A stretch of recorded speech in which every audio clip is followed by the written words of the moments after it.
嗨，大家好，我是坦平树。今天是2025年9月12号。这一期咱们聊个热点话题啊。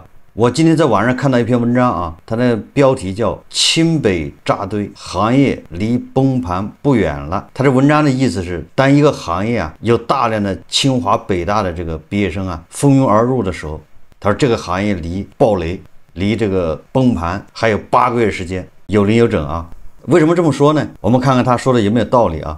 在文章说他说看到一句话，清北浓度是判断一个行业走向死亡的标志。这个行业里面清华北大的毕业生占比多少？占比越大，就意味着越要走向死亡。说前年和大厂的同事吃饭，他也表达过类似的意思。大厂清北含量高，证明行业快不行了。乍一听觉得这是胡说八道，但细想一下，好像大部分行业又都逃不出这个逻辑。他说20年前外企经历人才的高光时刻，15年前是金融和投行辉煌时代，10年前是大厂的校招开始横扫名校，5年前北大文科生80%考这个教师资格证。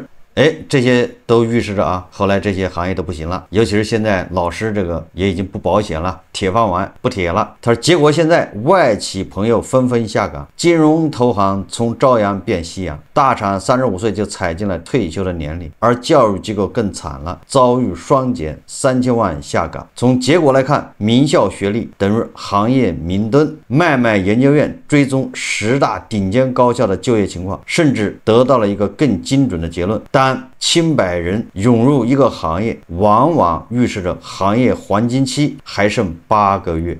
说的有点危言耸听是吧？别的行业不清楚，但教育没逃过这个魔咒。2021年，深圳中学30万招了一堆清北博士，风光无限。之后降薪的传闻泛滥，至今都没有断。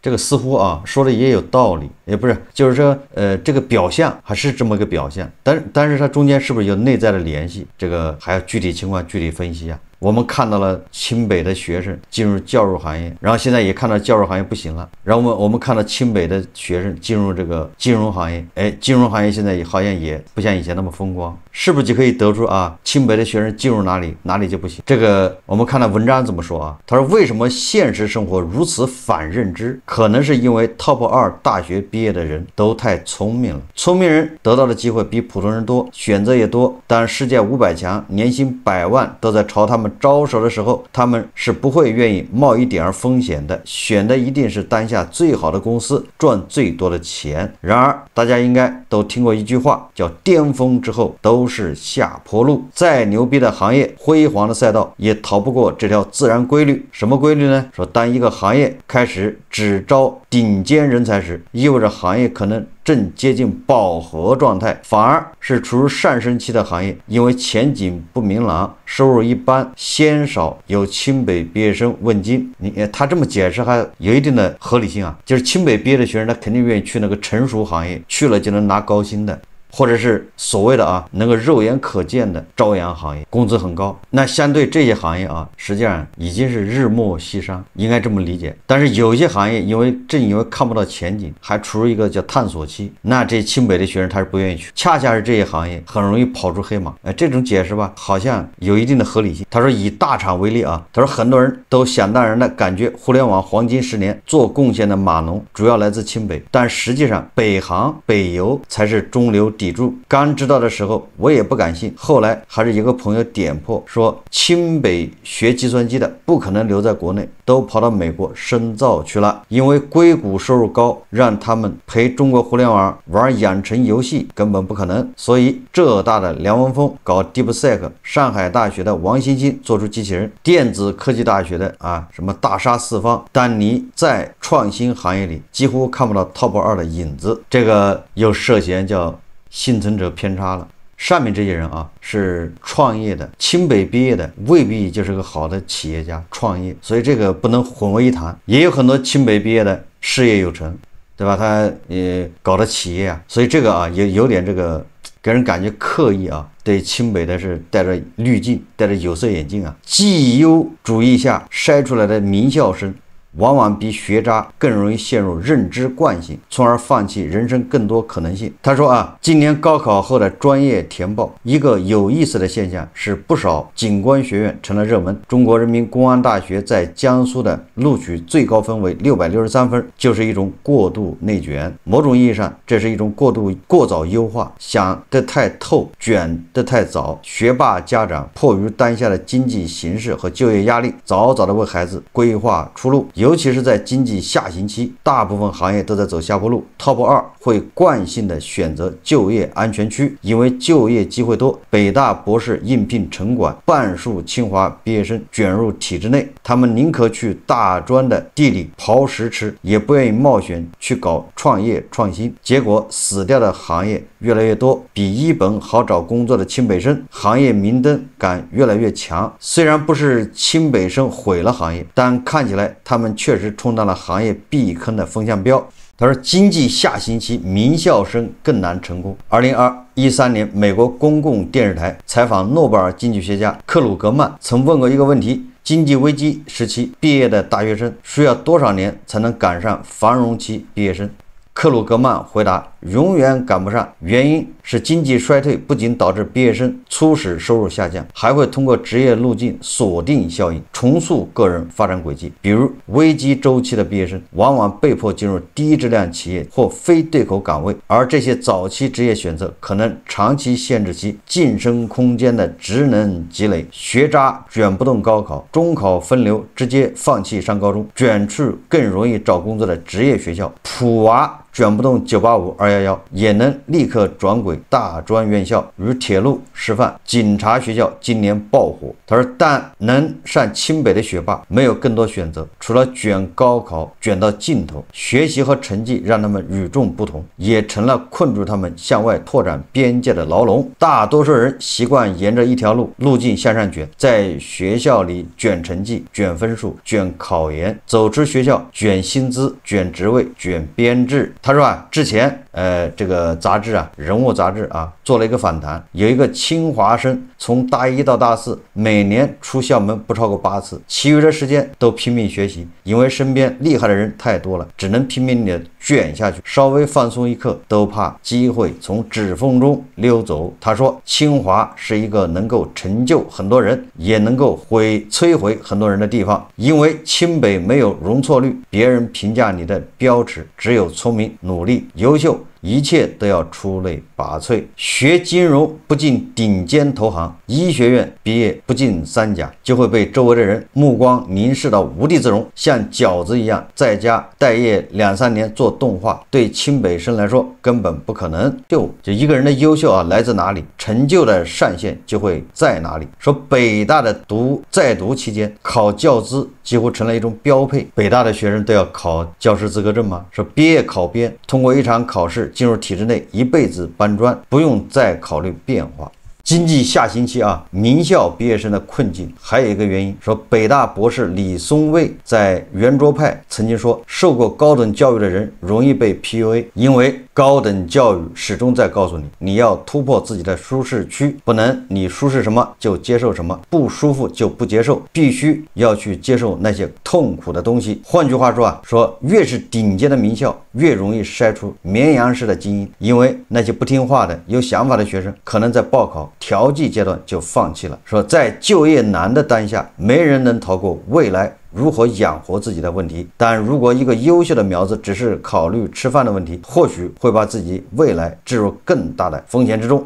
这个文章啊，说清北扎堆，行业离崩盘不远，给我的感觉，这个作者啊是带着滤镜啊看清北的学生，更像是一种叫吃不着葡萄说葡萄酸。这个文章里面啊，有一点说的是我认可的，就是当清北的毕业生扎堆进入某个行业的时候，实际上反映的是这个行业已经饱和，对吧？已经过度，接下来就要卷了，一卷，对吧？最后就是血流成河，这些行业恐怕尸横遍野。但是这个行业卷不是清北学生导致的，对吧？这个没有必然的因果关系啊。清北的学生涌入某个行业，涌入某个什么职业，那只是说明啊，这是一种市场选择，他们有这个能力，有这个条件，有这个资格去选他们认为更稳定的、稳中有升的这么一个行业，而且是头部。当然，这个社会时代的发展总是会涌现出新的行业，由于这个清北的，对吧？人家更有条件，更有这个资格去选那些稳定的，看上去现在看就是稳定的，而且稳中有升的，而且还是头部的行业，他就不会去选那些风险比较高的、未来不确定性大的行业。而那些没有资格或者是，对吧？没有这个条件去选这些稳定行业的这些人，或者非清北毕业的、非名校毕业的学生，他是被迫流入到这个高风险行业。那总有人会成功。你看到这个梁文峰啊，所谓的成功之外，你看不到那么多人失败，那么多人没有饭吃，那么多人失业，找不到工作，焦虑，掉头发，35岁就回家了，你看不到，对吧？你只看到梁文峰，这个是选择性失明啊。一个梁文峰崛起，那个多少万个梁文峰失败了，这里面，对吧？也有清北的。所以说啊，这个清北的学生扎堆某个行业，我们只能说这行业饱和了，产能富裕，对吧？这是你把钱投多了，那不就是产能富裕吗？人才投多了就是人才富裕啊，在里面扎堆是一个道理啊。人才富裕，资金富裕，最后导致产能富裕。但是这个文章啊，让我们感觉到什么呢？实际上就是学历在贬值。学历贬值的情况下，以往啊，你清北毕业什么意思啊？在20年前，如果你是清北毕业，那就你是佼佼者，全国没多少，对吧？他一届才招几个人呢？现在扩招到什么程度了？清北毕业，如果说你本科不知道哪个学校毕业的，研究生考到清北了，也叫清北毕业啊。你这个研究生不知道哪学校毕业的，但是你博士跑到清北去了，你也是清北的博士，又是清北毕业。你要这么算的话，就那个阳澄湖的螃蟹一样的，那很多别的地方螃蟹到阳澄湖去洗一下，变成阳澄湖的螃蟹，对吧？不知道什么地方的大米啊，运到五常去包装，那变成五常大米。你要这么算的话，清北学生你有多少吧？爆炸，实际上反映的是一种学历贬值，对吧？最近网上老有人说啊，以这个浙大为例啊，说这个浙江大学历史上毕业的博士总数是36000多人啊。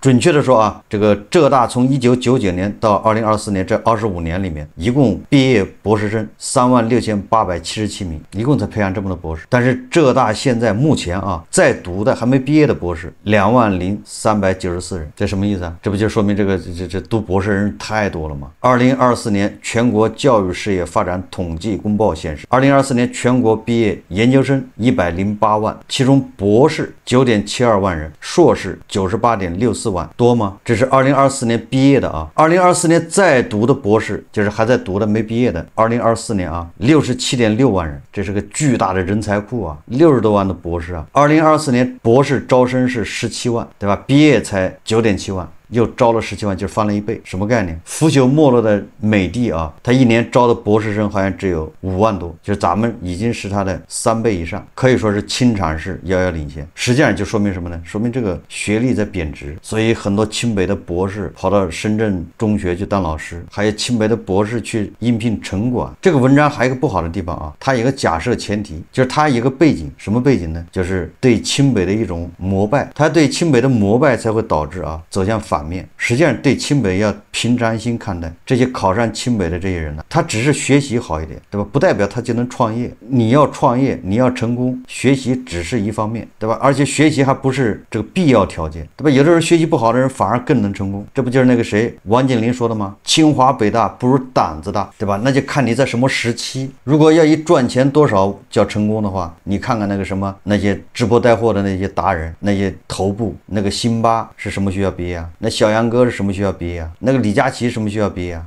他们赚多少钱呢？他们一年赚的钱轻轻松松就是几个上市公司的利润，跟学历有什么关系啊？反过来啊，如果你真正的你是清华北大的博士，让你去做这个带货，你还带不过他们；你做自媒体你也做不过他们。张雪峰，对吧？人家很轻松啊，就能拿出5000万，站上常年趴着1个亿在那儿放着备用金，随时捐出去。他是哪学校毕业啊？所以说啊，就是清北毕业的，他不代表他就能创业，他就能成功，他只是学习可以学习好。至于说啊，受过高等教育的人更容易被 PUA， 这个说的也不对，这个说法啊，而且把这个用这个来这个指责清华北大呀这些学生更容易被 PUA， 这是不对的。这个话题咱们就不能再延伸往下说了，对吧？大家想一想5·4青年运动，只能说明他们被 PUA 是假象，你也可以理解成它或许是一种暂时的隐忍，对吧？是迫于现实所以你据此得出一个结论，什么啊？受过高等教育的人更容易被 PUA， 这个没有必然联系啊。说越是顶尖的名校，越容易晒出绵羊式的精英。我记得张国焘就是北大毕业，张国焘是绵羊吗？陈独秀是北大的老师，是绵羊吗？对吧？北大图书馆的管理员是绵羊吗？不能这么说，对吧？所以说这些啊，这个就是，所以这些就说明什么？说明他这个作者本身啊，对这个北大清华有一种深深的叫什么？叫爱而不得。产生的一种抵触和恨意。换种说法就是，北大清华如果给他发一个录取通知书，他跑得比谁都快。这个感情啊，就像极了这个加特老师对美国的感情，是一种爱而不得，对吧？美国如果给他发个绿卡，他跑得比谁都快，马上就要去，拦都拦不住啊！天天反美是一种爱而不得。对吧？没必要对这个清华、北大或者这985、211大学戴什么有色眼镜，他们只不过是学习好一点，对吧？在这个应试教育下，他考试发挥的稳定一点，哎，他这块是专长，超过了你，不代表他以后他永远超过你。这个社会上发展是要各方面这个才能，对吧？是一个综合素质、综合能力。所以，如果你要没考个好大学，也不要妄自菲薄，对吧？只要努力，一样会取得成就。走上工作岗位，你不要看你的同事是北大、清华毕业的，你就对他高看一眼，或者是低看一眼，就会给他贴个标签，没有必要，他就是个普通人。但是我们话要说回了啊，清北扎堆这个行业离崩盘不远了，这个似乎也是对的，也就是产能过剩、人才过剩都挤到这里面，那这个赛道实际上已经越来越卷。实际上，清北、985，对吧？这些高校、这些名校毕业的，更多的恐怕是从事这个研究领域啊，对吧？他们很多都留在高校当老师，或者在什么学科带头人，总之在研究吧，在这个科研这一块，真正的进到一线。对吧？我们把企业叫一线啊，生产少啊。你说他们要扎堆，实际上他们扎堆更多的是高校、高校老师、高校，对吧？只不过是现在因为清北培养的人太多泛滥，所以高校已经容纳不下，就产生外溢，对吧？他们就去大厂。实际上大厂也不需要清北的博士啊，你博士毕业都40了，你跑到大厂干什么呢？在大厂实际上他也难以发挥什么特长。所以他就卷那个中学老师，卷公务员体系，说来说去都是文凭泛滥过剩。另外一个啊，清北985毕业的确实存在一个什么现象呢？就是他比那些就是那高中毕业的或者不知名大学毕业的人更有一种虚荣，也就是他身上有一个更难以脱下的孔乙己的长衫，对吧？你是普通大学毕业的或者大专毕业的，你那个长衫可有可无，脱起来非常方便。而清北的人脱起来恐怕就难一点。他毕竟从小到大，他那个圈子里面，他一直是最优秀，对吧？因为我们这个传统社会还是拿学习啊来衡量孩子的好坏，至少现在是这样。所以这个清北的这些孩子，一般都是家长中嘴中的别人家的孩子，他从小就是在这种光环下长大。那等他毕业的时候，他要是脱长衫就比较麻烦，你让他去那个新发地捡那个菜叶子捡菜，面子上挂不住。你是个垃圾学校毕业的，你去捡那个菜叶子捡菜，你还兴高眉飞色舞，兴高采烈，你还拍段视频，还发到网上炫耀，对吧？自己战胜了自己。哎，这个确实啊有这么个现象，这个也没有别的啊，无非就是你呀从小受的挫折教育比那些上清北的人要多一些，对吧？上清北的人他从小挫折教育少一点，对吧？你从小就是被打击长大的，所以长大了啊，毕业之后挨铁拳了，你好像坦然自若，哎，习惯了吗？所以从这一点上说啊，清北毕业或者是985毕业的，也要放下自己的包袱，对吧？脱掉自己长衫，早点接受社会教育，对吧？早点挨社会的铁拳，早点成熟啊。所以最后啊，如果你还打算卷学历、卷研究生、卷博士，还得认真考虑一下。我不是说不卷啊，就是你得做好心理准备，就是你恐怕研究生毕业、博士毕业也没有一个好工作，你要